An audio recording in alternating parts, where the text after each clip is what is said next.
अगर कोई आएंगे भी तो वो समझ जाएंगे क्योंकि वैसे भी बेसिक है बहुत। तो सबसे पहले जो अभी हम सेकंड सेम का स्टार्ट कर रहे हैं, कॉन्स्टिट्यूशनल लॉ बहुत इम्पॉर्टेंट है सबके लिए, not even for advocates, lawyers, everyone who is in India. तो कॉन्स्टिट्यूशन के बारे में हमको बेसिक्स सबको पता है, फिर भी हम लोग एक बार इसमें पढ़ेंगे क्योंकि हमें पता होना चाहिए कि ये जो है पूरी दुनिया में सबसे लॉन्गेस्ट अगर कोई रिटन कॉन्स्टिट्यूशन है तो वो हमारे इंडिया का है। तो Indian constitution is a written and rigid constitution in nature. It was adopted by the Constituent Assembly on 26 November 1949. तो ये adopted हुआ था 26 नवंबर 1949, बट इफेक्टिव कब से हुआ, मतलब लागू इनेक्ट कब से हुआ, that is 26 January 1950. At that time it contained, पहले उसमें 395 आर्टिकल्स थे। अब आर्टिकल्स, शेड्यूल्स और पार्ट्स क्या होते हैं वो मैं आपको आगे थोड़ी देर में बताऊंगी जब इसका हम आगे देखेंगे। तो एट दैट टाइम उसमें 395 आर्टिकल्स थे, 8 शेड्यूल्स थे और 22 पार्ट्स थे। Later 4 schedules were added by amendment at present. अभी प्रेजेंट कैसा है कि 448 आर्टिकल्स हैं, 22 पार्ट्स जैसे पहले थे उतने ही हैं, और शेड्यूल्स जो है वो 8 ही है।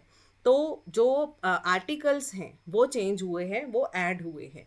और ये जो ऐड हुए हैं आर्टिकल्स, वो अमेंडमेंट होकर हुए हैं, क्योंकि कॉन्स्टिट्यूशन को चेंज करना, कॉन्स्टिट्यूशन में अमेंडमेंट लाना उसका प्रोसीजर है। ऐसे ही कोई भी कभी भी कॉन्स्टिट्यूशन को चेंज नहीं कर सकता है। वो रिजिड है। रिजिड मतलब, रिजिड का जनरल मतलब होता है कि वो ज़िद्दी है, बट यहाँ पे ज़िद्दी का मतलब ये है कि रिजिड है इन द सेंस कि उसको कोई इजीली चेंज नहीं कर सकता है। फिलोसॉफी ऑफ कॉन्स्टिट्यूशन ये है, the constitution provides a framework of governance, it lays down the basic governing set of principles. उसमें असेंशियल रूल्स है, फिर गवर्नेंस के बारे में डिटेल्स है कि बेसिक ऑर्गन्स क्या होंगे, जुडिशल पावर क्या होगा, एग्जीक्यूटिव पावर क्या होगा, फंडामेंटल राइट्स क्या होंगे, फंडामेंटल ड्यूटीज़ क्या होगी, कौन कैसे फंक्शन करेगा, किसकी सैलरीज कितनी होगी, कौन सी ऐसी चीज़ें हैं जो हमेशा गवर्नमेंट के हाथ में होगी, कौन सी ऐसी चीज़ हैं जो प्राइवेटाइज की जा सकती हैं। तो ये सारी चीज़ें कॉन्स्टिट्यूशन में है। तो ये उसका फिलॉसॉफी है, और इसका जो फिलॉसॉफी है उसमें सबसे पहले आता है उसका प्रियम्बल। उसके पास उसके 5 पावरफुल, जो बोल सकते हैं कि पावरफुल रूल्स बोल सकते हैं जिस पे हमारा कॉन्स्टिट्यूशन टिका हुआ है। तो 5 जो पावरफुल रूल्स हैं उसमें सबसे पहला है सोवेरियन, फिर secular, socialist, democratic and Republic. ये 5 चीज़ें हमें पता होनी चाहिए, इसको डिटेल में हम आगे देखेंगे। तो constitution provides a framework of governance, ये तो मैंने हम लोगों ने देखा। फिलॉसफी ये है कॉन्स्टिट्यूशन की जो प्रियम्बल में पता चलती है। एक बार ऐसा भी हुआ था कि प्रियम्बल कॉन्स्टिट्यूशन का हिस्सा है या नहीं, उस पर भी डिबेट हुआ था किसी कोर्ट ऑफ लॉ में। बट बाद में जो डिसीजन आया वो ये आया कि constitution is the preamble is the soul of the constitution, not only the part but preamble is the soul of the constitution. तो basically the preamble is a brief introduction of the constitution, and it gives summarized knowledge of the legislative intent and policy. तो legislative का intention क्या है, legislative की policy क्या है, वो सारी चीज़ें समराइज की हुई है प्रियम्बल में। और प्रियम्बल कॉन्स्टिट्यूशन का बहुत इंपॉर्टेंट, बहुत महत्वपूर्ण हिस्सा है। अब कॉन्स्टिट्यूशन जो है वो इतनी बड़ी किताब है, तो हम लोग मतलब उसमें अलग अलग पार्ट्स हैं, आर्टिकल्स भी है, शेड्यूल्स भी है, फिर उसमें ये भी है, पार्ट्स भी है। तो शेड्यूल सबसे पहले समझने के लिए ये समझिए आप कि कोई भी, अगर आप कोई भी एक्ट, अगर कोई भी एक्ट आपने पढ़ी है, चाहे वो कस्टम्स एक्ट हो, इनकम टैक्स एक्ट हो, कंज्यूमर प्रोटेक्शन एक्ट हो, या किसी की भी अगर आपने बेयर एक्ट की बुक पढ़ी है, तो आप देखोगे कि उस बुक के एंड में उसकी कुछ समरी, कुछ नोट्स, कुछ एडिशनल इन्फॉर्मेशन दी हुई होती है। तो एडिशनल इन्फॉर्मेशन जो है, जो उससे रिलेटेड कॉन्स्टिट्यूशन में जो भी चीज़ें लिखी है, तो उसकी समरी जो लिखी गई है लास्ट में, उसके बारे में फर्दर डिटेल्स लिखे गए हैं, तो वो शेड्यूल्स में आते हैं। लास्ट में जो शेड्यूल्स होते हैं कॉन्स्टिट्यूशन में यूजुअली आप सोच सकते हैं कि कॉन्स्टिट्यूशन जो है, सबसे मेन कॉन्स्टिट्यूशन होता है कि उसमें अलग अलग पार्ट्स हैं, पार्ट्स के अंदर आर्टिकल्स हैं। फॉर एग्जाम्पल पार्ट्स कैसे डिवाइड होते हैं कि फॉर एग्जाम्पल एक पार्ट है वो बात करेगा फंडामेंटल राइट्स के बारे में, फिर दूसरा पार्ट है जो बात करेगा फंडामेंटल ड्यूटीज़ के बारे में, फिर हर एक पार्ट के अंदर बहुत सारे शेड्यूल्स होंगे जो उसके डिटेल में बात करेंगे। अब पार्ट्स एंड शेड्यूल्स में फिर रूल्स लिखे होंगे कि क्या रूल्स फॉलो करने हैं, क्या प्रोविजंस फॉलो करने हैं। फिर इस रूल्स के टाइम पे कोई भी ऐसा इंपॉर्टेंट वर्ड है जिसको डिटेल में समझना है, जिसको डिटेल में लेके जाना है, तो वो सारी चीज़ें एडिशनल इंफॉर्मेशन होती है शेड्यूल्स में। तो होप दिस इज क्लियर कि कॉन्स्टिट्यूशन बना कैसे है। एग्जाम्पल मैंने कहीं सुना था कि एग्जाम्पल हम ऐसे ले सकते हैं कि फॉर एग्जाम्पल एक बड़ा रेस्टोरेंट है, तो उसमें बहुत सारी चीज़ें मिल रही है, वहाँ पे इटालियन फूड भी मिल रहा है, वहाँ पे महाराष्ट्रन फूड भी मिल रहा है, वहाँ पे चाइनीज़ फूड भी मिल रहा है, वहाँ पे पंजाबी फूड भी मिल रहा है, वहाँ पे जैन फूड भी मिल रहा है। तो वो लोग जो एक बड़ी बुक बनाएंगे, जो उनका मेन्यू कार्ड बनाएंगे, उसमें वो एक साथ सब कुछ लिखने से अच्छा वो पार्ट्स बनाएंगे, जैसे कि हमारे कॉन्स्टिट्यूशन में अलग अलग पार्ट्स होंगे। तो एक पार्ट होगा इटालियन फूड का, दूसरा पार्ट होगा मेन्यू ऑफ चाइनीज़ फूड, फिर तीसरा पार्ट होगा मेन्यू ऑफ जापानीज़ फूड, फिर चौथा होगा इंडियन फूड, फिर होगा थाई रिलेटेड फूड। ऐसे फॉर एग्जाम्पल उसमें मेन्यूज़ में पार्ट होंगे, तो ये हो गए पार्ट। अब पार्ट के अंदर शेड्यूल होगा। फॉर एग्जाम्पल एक कैटेगरी है साउथ इंडियन फूड, तो साउथ इंडियन फूड में भी कैटेगरीज होगी कि डोसाज है, फिर डोसे के रिलेटेड बहुत सारी वैरायटी होगी, फिर इडली के रिलेटेड बहुत सारी वैरायटी होगी। तो सिर्फ समझाने के लिए बता रही हूँ कि मेन पार्ट्स होंगे और पार्ट्स के अंदर जो होंगे वो आर्टिकल्स होंगे, और इन सब के आर्टिकल्स में उसके रूल्स एंड रेगुलेशंस होंगे, और इन सब के रिलेटेड कोई भी एडिशनल इंफॉर्मेशन अगर होगी तो वो शेड्यूल्स में होगी। तो सबसे पहली बात मैंने बताई कि इंडियन कॉन्स्टिट्यूशन जो है वो लेंथीएस्ट है, लॉन्गेस्ट है। जितने भी कॉन्स्टिट्यूशन है उन सब में सबसे बड़ा कॉन्स्टिट्यूशन हमारा इंडिया का कॉन्स्टिट्यूशन है, जो 26 नवंबर 1949 को बन तो गया था बट इनेक्ट हुआ था 26 जनवरी 1950 को। ऑब्वियसली हम सबको पता है कि हमारे इंडियन कॉन्स्टिट्यूशन के फादर है डॉक्टर BR अम्बेडकर, जिन्होंने इसे बनाया है। एंड कॉन्स्टिट्यूशनल डे की अगर बात करें तो कॉन्स्टिट्यूशनल डे कौन सा दिन होता है? 26 नवंबर 1949, मतलब 26 नवंबर को मनाया जाता है या 26 जनवरी को मनाया जाता है? अगर आप में से किसी को पता हो तो बताइए, नहीं तो मैं बता ही देती हूँ। तो 26 जनवरी, राइट? आप बोल रहे हो कुछ मुकुंद जी? ठीक है, 26 कॉन्स्टिट्यूशन जनवरी। डे जो है वो 26 नवंबर को मनाया जाता है, जबकि 26 नवंबर को मनाया जाता है कॉन्स्टिट्यूशनल डे? बिकॉज उस दिन अडॉप्ट हुआ था, एनेक्ट जो इम्प्लीमेंट होने की बात है वो भले ही 26 जनवरी को हुई थी, बट जो बन गया था दैट वाज ऑन 26 नवंबर 1949। वो भी मैंने बताया कि इनिशियली उसमें 395 आर्टिकल्स थे, लेकिन अब वो बढ़कर 448 आर्टिकल्स हो गए हैं। अब कॉन्स्टिट्यूशन का जो मेन सोल है वो प्रियम्बल है। प्रियम्बल में ब्रीफ फॉर्म दिया है आइडियाज़ का, बिलीफ का, कॉन्स्टिट्यूशन को क्या अचीव करना है। बेसिकली कॉन्स्टिट्यूशन के 5 मेन पावर्स हैं, sovereign, secular, socialist, democratic and Republic. तो ये इस पे भी हम डिटेल में देखेंगे। फिलहाल हम ये देखते हैं कि प्रियम्बल जो है it states the marginal contents of the constitution that are in our constitution. The preamble of the constitution is the core of the constitution, which contain words that the constitution maker wants to achieve. तो constitution ने जो बनाया है, जिसने constitution बनाया है, जो constitution के मेकर्स हैं, वो क्या चाहते हैं कि कॉन्स्टिट्यूशन जो है उसका मेन कोर क्या है, किस इंटेंशन से बनाया है। तो प्रियम्बल वो ही बताता है कि कॉन्स्टिट्यूशन बनाने का इंटेंशन क्या है।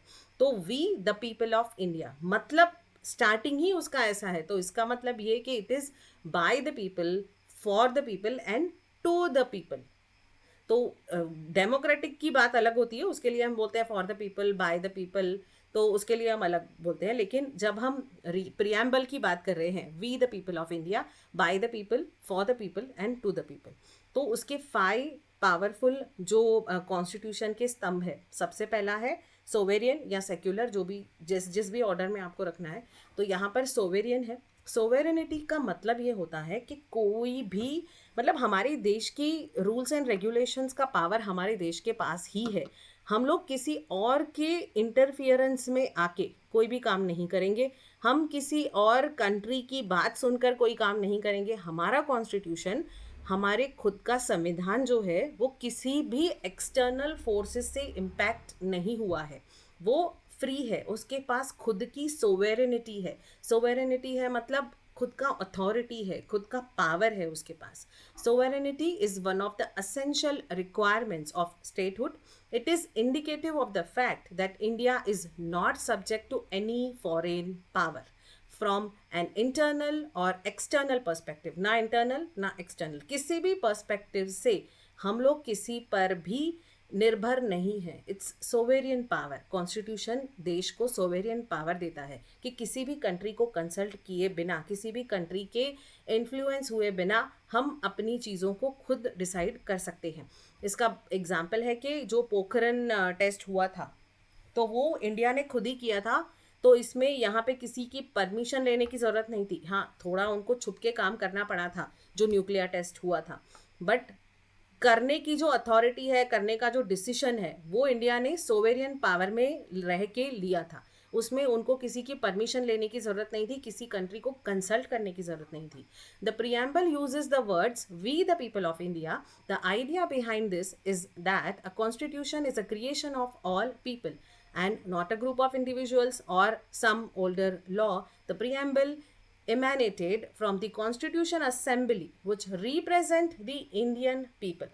तो अब प्रियम्बल जो है, जो कॉन्स्टिट्यूशन है, कोई भी लॉ अगर बनता है तो सबसे पहले तो वो बिल होता है लोकसभा में, फिर लोकसभा एंड राज्यसभा में वो बिल जो है वो डिस्कस होता है, फिर उसके बाद जब वो प्रेसिडेंट के पास जाता है उनके असेंट के लिए, तभी वो एक्ट बनती है.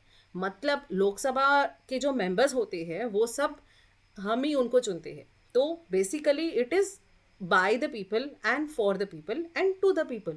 तो लोग, हमने जो चुने हुए लोग हैं वही लोग हमारे लिए डिसीजन लेते हैं, वही लोग हमारे लिए एक बिल को, किसी चीज़ को, कोई प्रपोजल को प्रपोज करते हैं in the parliament and then वो एक्ट बनता है. तो कॉन्स्टिट्यूशन भी अगर बना है या कोई भी एक्ट अगर बनता है तो वो जो असेंबली में लोग हैं, कॉन्स्टिट्यूएंट जो असेंबली है, जो इंडियन पीपल को रिप्रेजेंट करते हैं, वो ही लोग बनाते हैं. Nor even is the constitution sovereign, it is a main expression of the people's sovereignty. तो यहाँ पे ये भी नहीं बोल सकते कि कॉन्स्टिट्यूशन जो है वो कॉन्स्टिट्यूशन की मनमानी है. कॉन्स्टिट्यूशन खुद भी खुद को अपनी मनमानी करने नहीं देता है. कॉन्स्टिट्यूशन में भी यही लिखा है कि जो ज़्यादातर लोग चाहेंगे, मतलब people's sovereignty is most important. Constitution में ऐसी भी चीज़ें हैं जो चेंज हो सकती है, लेकिन कंडीशन ये है कि लोग, जो कॉन्स्टिट्यूशन में ही अगेन फ्रेमवर्क दिया है कि लोगों को हार्म किए बिना, अगर लोगों के अच्छे के लिए और लोगों के मत से वो चीज़ हो रही है, लोग चाहते हैं कि वैसा हो, तो उसमें चेंजेस हो सकती है. मतलब कोई अमेंडमेंट भी करना है तो भी कॉन्स्टिट्यूशन खुद को पावर नहीं देता है कि कॉन्स्टिट्यूशन जब चाहे तब उसको अमेंड कर सकता है. कॉन्स्टिट्यूशन को अगर कोई चीज़, कोई क्लॉज, कोई एक्ट, कोई रूल नया भी लेके आना है, उसके लिए भी लोगों की ही जो है अथॉरिटी लगेगी. लोगों की अथॉरिटी लगेगी इन द सेंस कि लोगों के चुने हुए लोगों की, मतलब जिनको हम चुन के लेके आते हैं लोकसभा में, तो वो लोग ही हमारे लिए रिप्रेजेंट करते हैं उस बिल को एंड देन वो एक्ट बनता है. तो अल्टीमेटली ये बोल सकते हैं कि कॉन्स्टिट्यूशन जो है उसमें सोवेरियन पावर है, और सोवेरियन भी पीपल का है, लोगों का सोवेरेनिटी है, लोगों की अथॉरिटी है, हाईएस्ट अथॉरिटी लोग है. दूसरा है सोशलिस्ट. सोशलिस्ट क्या है कि फेयरनेस होनी चाहिए. हमारे कंट्री में जो है वो ऐसा है कि फेयरनेस है अमंग ऑल सिटीजन्स. इसीलिए सबसे इम्पॉर्टेंट चीज़ है कि जैसे कि जो बेसिक राइट्स हैं, जो बेसिक चीज़ें हैं, वो सब लोगों को मिलनी चाहिए, चाहे वो किसी भी कास्ट, किसी भी कम्युनिटी, रिच हो, पुअर हो, कुछ भी हो. तो इसका एक एग्जांपल ये है कि अगर हम लोग अगर वोट देने जाते हैं तो हमारा भी वोट एक ही काउंट होगा, और अगर कोई बंदा जो बहुत रिच है, मुकेश अंबानी है, वो भी अगर वोट देने जाएगा तो उसका भी वोट एक ही काउंट होगा. तो इर्रेस्पेक्टिव ऑफ एनी सिचुएशन हर इंसान को इक्वल जो राइट्स दिए हैं, तो वो सोशलिस्ट जो समाजवादी चीज़ है उसको दर्शाता है कि फेयरनेस होनी चाहिए समाज में. जो है वो जैसे कि गवर्नमेंट ने रेलवेज़ को अपने हाथ में रखा हुआ है. क्यों रखा हुआ है अपने हाथ में? ताकि उसमें कोई भी जो है वो सबके लिए सेम हो, मतलब हर एक इंसान को फैसिलिटी मिले टू यूज़ द रेलवेज, ऐसी सब चीज़ें जो फॉर गवर्नमेंट बेस्ड है, ताकि जो लोगों को मिलनी चाहिए वो मिल सके. फॉर दिस रीज़न ऐसी बहुत सारी चीज़ें हैं जो गवर्नमेंट अपने हाथ में ही रखती है, जो प्राइवेटाइज नहीं करती है until and unless specially required, and जो उसका भी लॉ पास होता है अगर, तो ही वो कर सकते हैं. अदरवाइज यूजुअली ऐसी चीज़ें जो आम पब्लिक के लिए है, या फिर कोई ऐसी एम्प्लॉयमेंट स्कीम होती है कि कोई अगर एजुकेटेड है तो अनएम्प्लॉयड है अगर, फिर भी तो उनको कुछ अमाउंट देना है, तो ये सारी चीज़ें जो है वो सोशलिस्ट का एग्जाम्पल है. तो socialist word was not there when the constitution was made, but later by 42nd amendment was added to our constitution, and the basic meaning of socialist is socialism. तो ये पहले नहीं था, एंड 42nd जो amendment हुआ था constitution का, तब ये वर्ड उसमें ऐड किया गया था. तो meaning of the socialist is socialism which the constitution provides to safe and secure the Indian citizens from social endangerment. अगर कहीं भी social endangerment है किसी भी पर्सन को, किसी भी लोगों को, जनता को, तो उसके लिए सेफ्टी सिक्योरिटी प्रोवाइड करने के लिए सोशलिज्म जो वर्ड ऐड हुआ था कॉन्स्टिट्यूशन में, वो इस रीज़न से हुआ था. The supreme court in Delhi Science Forum versus Union of India held that the Constitution does not lay down any economic policies, and Indian socialism is different from Marxist socialism. Socialism will continue to have a different meaning until a necessity arises to delete it. तो ये एक PIL था जो Delhi science forum versus union of India हुआ था case supreme court में. तो उसमें सुप्रीम कोर्ट ने ये बताया था कि हमारे इंडिया का सोशलिज्म वर्ड जो मार्क्सिस्ट सोशलिज्म है उससे अलग है, और इसको डिटेल में हम बाद में करेंगे कि ये कहना क्या चाहता है, बट बेसिकली ये इतना बोलना चाह रहा है कि जब तक ज़रूरत नहीं पड़ती है इसको डिलीट करने की, तब तक कोई भी चीज़ डिलीट नहीं होगी, क्योंकि कॉन्स्टिट्यूशन में अगर सोशलिज्म ऐड हुआ है तो वो कुछ मीनिंग से, कुछ मकसद से ऐड हुआ है. तो आप बोलोगे कि वो ऐड बाद में हुआ है, अभी उसको डिलीट कर लो, तो अनलेस एंड अनटिल उसकी नेसेसिटी नहीं है डिलीट करने की, तब तक वो चीज़ डिलीट नहीं होगी. तो most significantly validity of socialism is in the preamble has not been challenged yet. इसीलिए प्रियम्बल में सोशलिज्म जो वर्ड है, सोशलिज्म का जो इंड्यूस हुआ है सोशलिज्म वर्ड, उस चीज़ को, उसकी चीज़ की कोई भी वैलिडिटी अभी तक कोई भी चैलेंज नहीं कर पाया है, और वो अगर ऐड हो गया है 42nd अमेंडमेंट में तो वो वही होगा. और उसके बाद है सेक्युलरिज्म. सेक्युलरिज्म मतलब हमको सबको पता है, जैसे कि फॉर एग्जांपल हम अगर पाकिस्तान की बात करें तो पाकिस्तान में अगर कोई भी नॉन मुस्लिम होगा तो वो वहाँ पर प्रेसिडेंट या प्राइम मिनिस्टर नहीं बन सकता है. क्यों?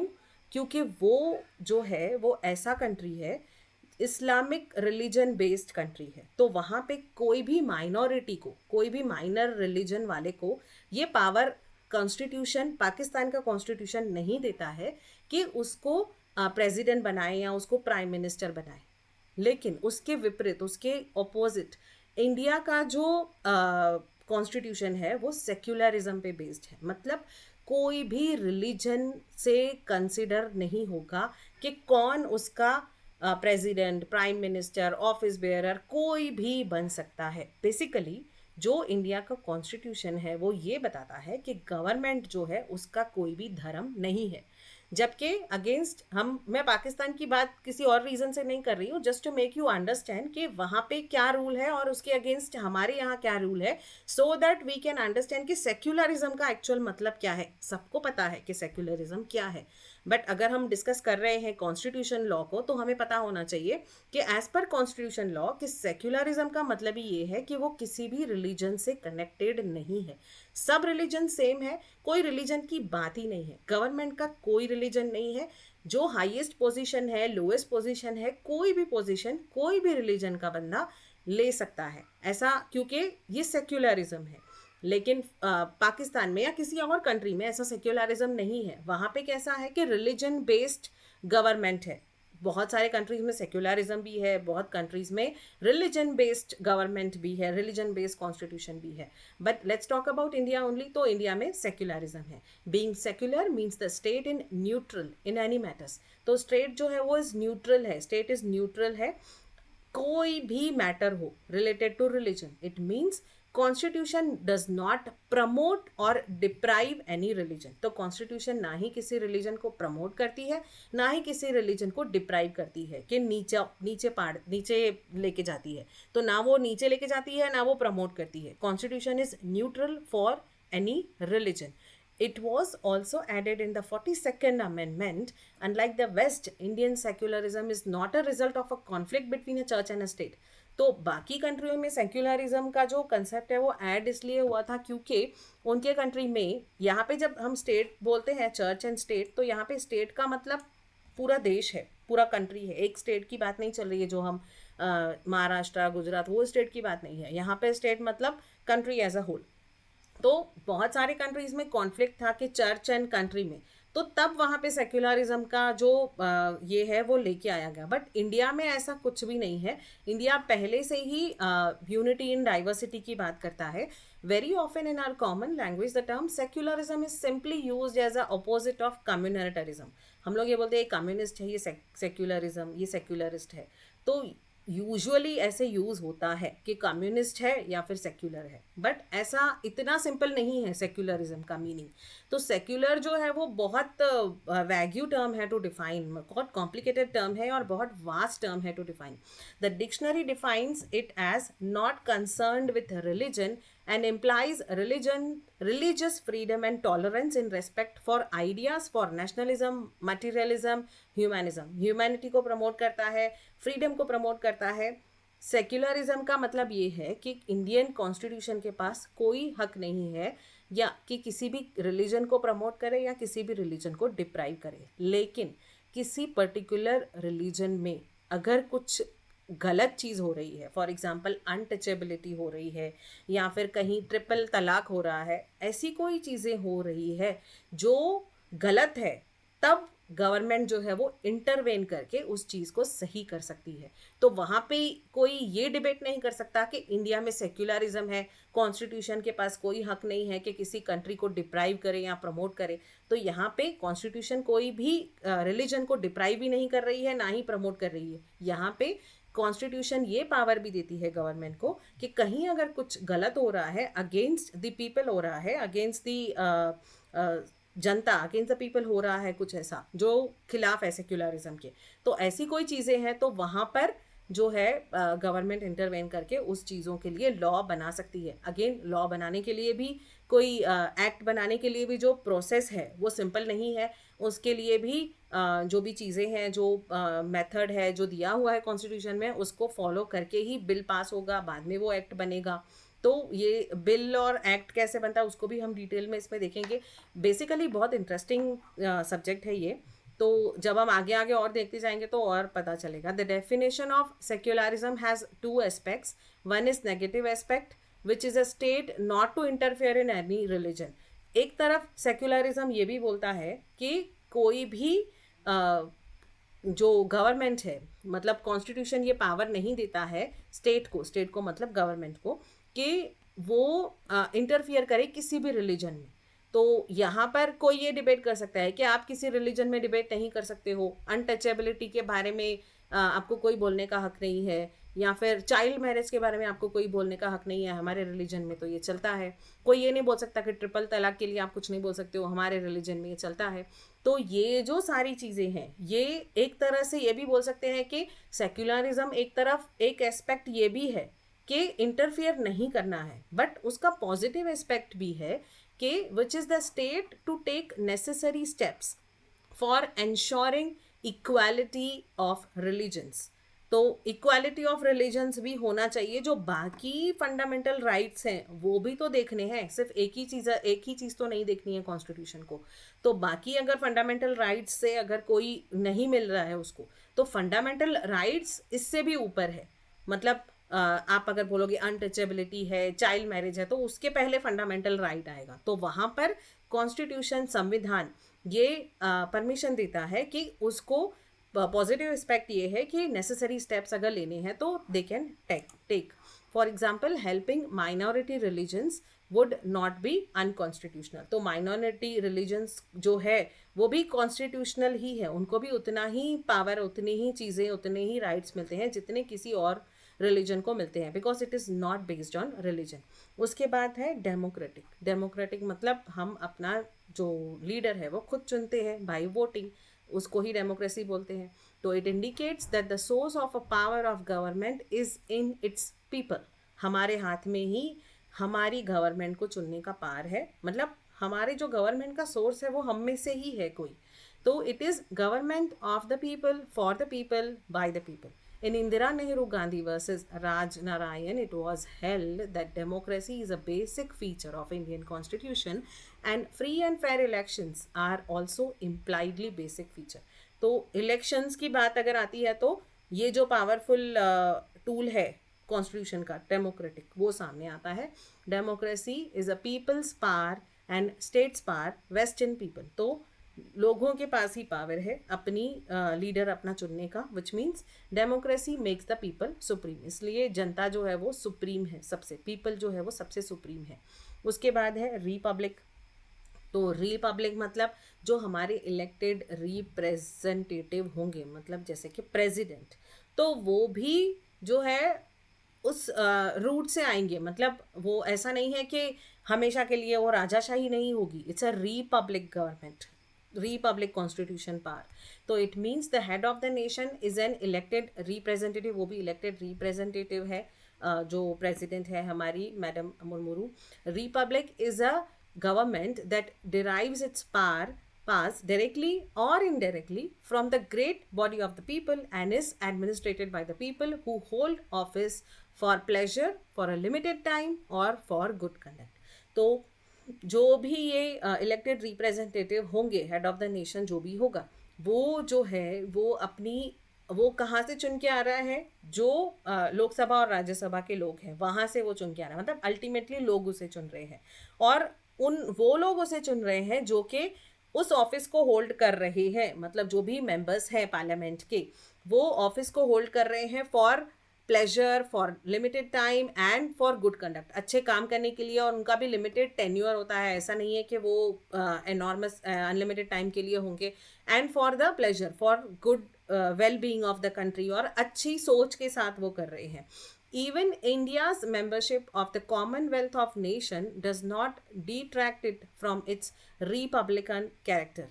It is an external arrangement and a queen has not been recognized as a head of country. तो अगर हम कॉमनवेल्थ ऑफ नेशंस की भी बात करें, जहाँ पे उनके जनरली कॉमनवेल्थ ऑफ नेशंस में अलग कंट्रीज़ के हेड जो होते हैं उनकी क्वीन होती है, बट हमारे यहाँ ऐसा नहीं होता है। वहाँ पर भी जो हेड होता है, जो हमारे नेशन का हेड है, जो प्रेसिडेंट है, वही नेशन का हेड होगा, even in the case of commonwealth. तो constitution also includes the rights of people in the preamble. Preamble में राइट्स की बात की गई है। तो राइट्स जो है, एक तो जस्टिस है, जस्टिस में 3 डिफरेंट जस्टिसेस है, फिर लिबर्टी है, इक्वालिटी है, फ्रेटर्निटी है। तो ये प्रियम्बल में इंपॉर्टेंट राइट्स के बारे में बात किया गया है। सबसे पहले जस्टिस की बात है। तो जस्टिस हम सबको पता है कि लोगों के जो जस्टिस है, जो न्याय है, वो लोगों को मिलना चाहिए। तो सोशल जस्टिस मिलना चाहिए, इकोनॉमिक जस्टिस मिलना चाहिए, पॉलिटिकल जस्टिस मिलना चाहिए। अब जस्टिस को फ्रेम करने के लिए तो कॉन्स्टिट्यूशन है कि लिखा हुआ है क्या क्या है।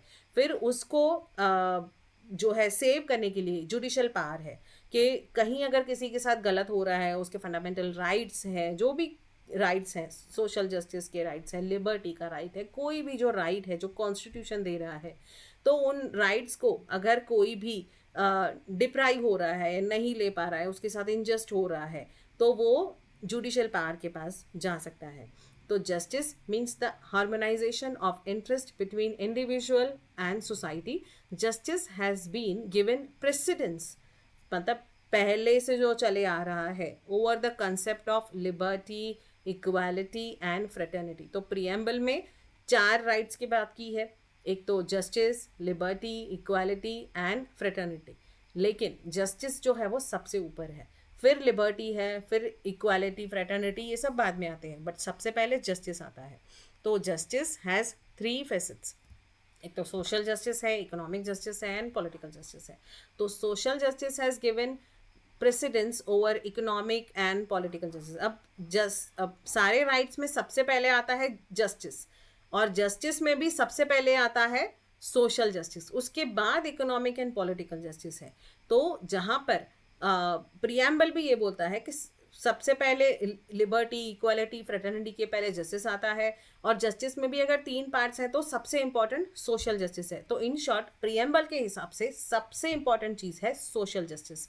सोशल जस्टिस मतलब equal treatment of all citizens regardless of their social status. उनका कोई भी स्टेटस हो लेकिन सबके लिए इक्वल ट्रीटमेंट हो, वो सोशल जस्टिस है। इकोनॉमिक जस्टिस मतलब binding gap between the rich and the poor. तो ये एक तरह से सोशल जस्टिस का ही एक हिस्सा है, क्योंकि यहाँ पे लेकिन सिर्फ rich and poor, economically, finance related, पैसे रिलेटेड अगर कुछ डिफ्रेंसिएशन है तो उसकी बात चल रही है। लेकिन सोशल जस्टिस में कुछ भी हो कि irrespective of any social status, वो सब लोगों को इक्वल ट्रीटमेंट है। मतलब अगर मैं वोट कर रही हूँ या मुकेश अंबानी जी वोट कर रहे हैं, हम दोनों का जो वोटिंग जो काउंट होगा, एक ही वोट काउंट होगा, चाहे वो वोट करें या चाहे मैं वोट करूं। तो सोशल जस्टिस है यहाँ पे। इकोनॉमिक जस्टिस है is a binding gap between rich and poor, तो ये हमने देखा। फिर पॉलिटिकल जस्टिस का मतलब ये है कि इक्वल पार्टिसिपेशन का राइट है आपको। आप इलेक्शन में पार्टिसिपेट भी कर सकते हो और आप इलेक्शन में वोट भी कर सकते हो, तो आपको पॉलिटिकल जस्टिस भी है।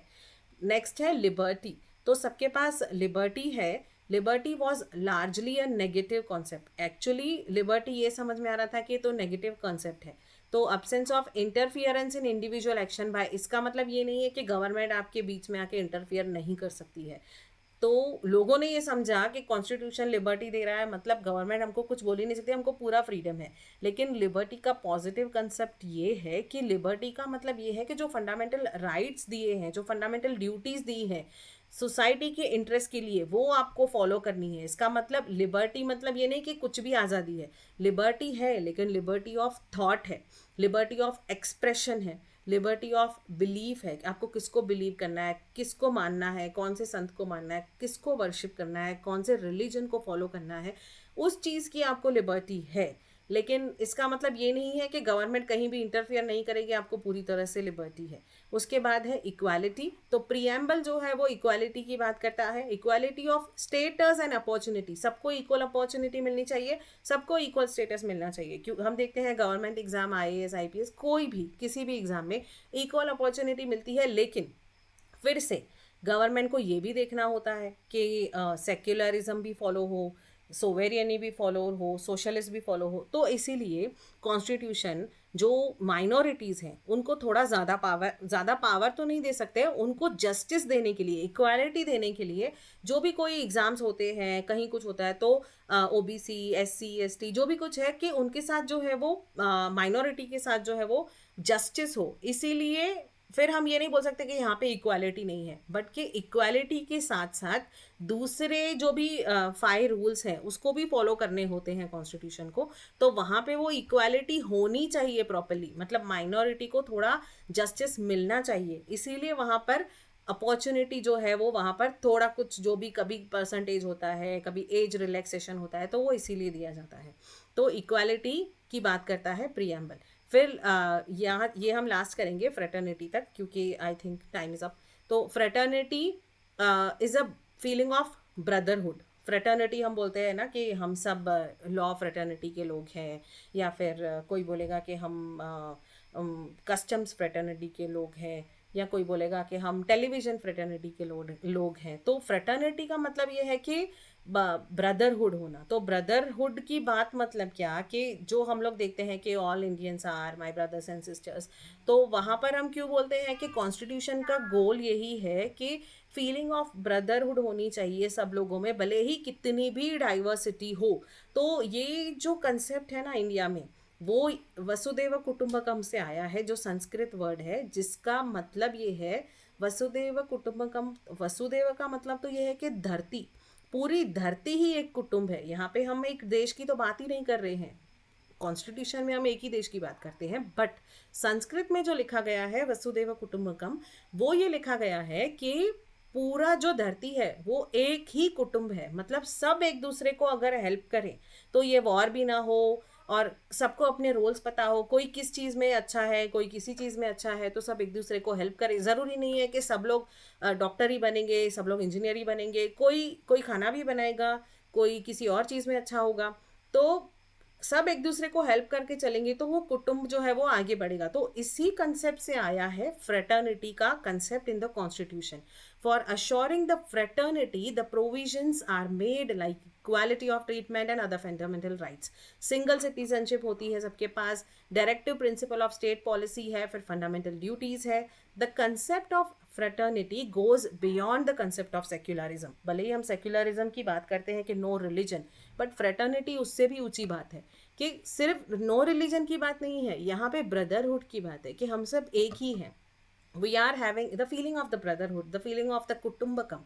तो वो जो है वो फ्रेटर्निटी इसीलिए सेक्युलरिज्म से भी ऊंची अच्छी बात है, ऊंची बात है, which gives unity and solidarity to the social life. An ancient word Vasudeva Kutumbakam means the whole world is one family. तो whole world जो है वो एक family है। Article 51 of Directive Principle of State Policy elaborates on this principle. तो ये भी एक आर्टिकल है जो इसके बारे में है। फिर ये जो आर्टिकल है ये किसी पार्ट में होगा, फॉर एग्जाम्पल फंडामेंटल राइट्स के पार्ट में आर्टिकल 51 होगा जो कि directive principle of state policy के बारे में बात करेगा। तो बेसिकली एक सेकेंड ये पूरा कर लेते हैं फिर मैं बताती हूँ। As to the unity and integrity of nation, article 51A makes it a duty of every citizen to hold and protect the sovereignty, unity and integrity of nation. तो ये सबकी इक्वल ड्यूटी है कि हम लोग ही अपनी जो अथॉरिटी है उसको प्रोटेक्ट करें, सोवरेनिटी को प्रोटेक्ट करें, यूनिटी को प्रोटेक्ट करें और इंटीग्रिटी रखें देश के लिए। फिर the preamble represent the philosophy, ideals और the soul of entire constitution. तो प्रियम्बल जो है वो सोल है कॉन्स्टिट्यूशन का। Other part of constitution are mere elaborations of concept. बाकी पार्ट्स जो हैं कॉन्स्टिट्यूशन के वो तो इलॉबरेट करते हैं जो एक्चुअल प्रियम्बल में दिया है। बेसिकली प्रियम्बल में सब कुछ है, उसके बाद ही वो उसके बारे में डिटेल में बताते हैं, एलॉबरेट करते हैं जो भी सारे पार्ट्स हैं वो। The constitution provides rights for growth of country and it's citizens and it keeps the country united and secures the citizen of the country. It gives the spirit of brotherhood that everyone should understand that they are the children of the same motherland and they should stay with each other with a sense of compassion for others and cooperation to maintain the rights and equality of citizens. The Constitution provides fundamental rights and directive principles of state policy which set the regulation of government. तो ये तो बहुत simple है जो मैंने पढ़ लिया अभी। तो बेसिकली हमको ये पता होना चाहिए क्योंकि कॉन्स्टिट्यूशन को बनाने में 2 साल 11 महीने और 18 दिन लगे थे, और हमने देखा कि अडेप्ट हुआ था 26 नवंबर 1949 को। और शेड्यूल्स मैंने बताया कि वो उसके एडिशनल डिटेल होते हैं, अनेक्शर्स होते हैं जिसको बोलते हैं लास्ट में, सब उसके बारे में डिटेल इन्फॉर्मेशन दी होगी। और एक इम्पॉर्टेंट बात कॉन्स्टिट्यूशन में है जो हम आगे भी पढ़ेंगे कि हमारे इंडिया की कोई एक नेशनल लैंग्वेज नहीं है कि हमें लगे कि हिंदी नेशनल लैंग्वेज है, बट ऐसा नहीं है। हमारे देश में 22 ऑफिशियल लैंग्वेजेस हैं, बट एक भी जो है वो जो बोलते हैं नेशनल लैंग्वेज वो नहीं है। तो आगे का हम लोग कल